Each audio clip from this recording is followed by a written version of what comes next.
When you're feeling sad, the interesting thing is all you want to do is listen to sad music. And that's a bit of a paradox because you would think that when you're down, all you want is upbeat music, but science has proven that this helps us because it allows us to relate to the lyrics and the message that the artist is portraying. It gives us a platform which validates and helps us to understand and work through how we're feeling. And the same applies for success. A lot of people don't want to see you winning if they're not winning. And this is where a lot of hate and envy comes from.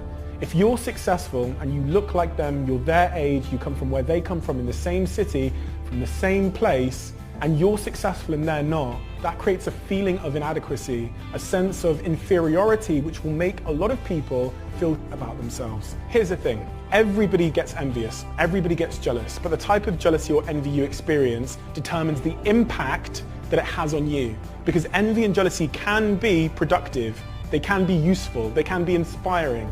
There's hostile envy. This is when you look at someone successful, you try and discredit them, you hate on them, and you try and tear them down because they're successful. There's depressive envy, which is when you look at someone successful and it makes you feel depressed and inferior because they've achieved something that you haven't. And lastly, there's benign envy, which is when you look at someone and think, that's impressive. What can I learn from them? How did they achieve that? And you find their success a source of inspiration for yourself. The first two types of envy are deeply, deeply toxic.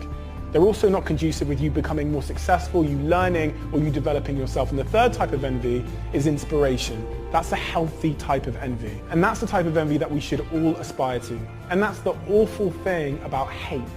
Not only are you tearing somebody else down, but in the process, you're also holding yourself back.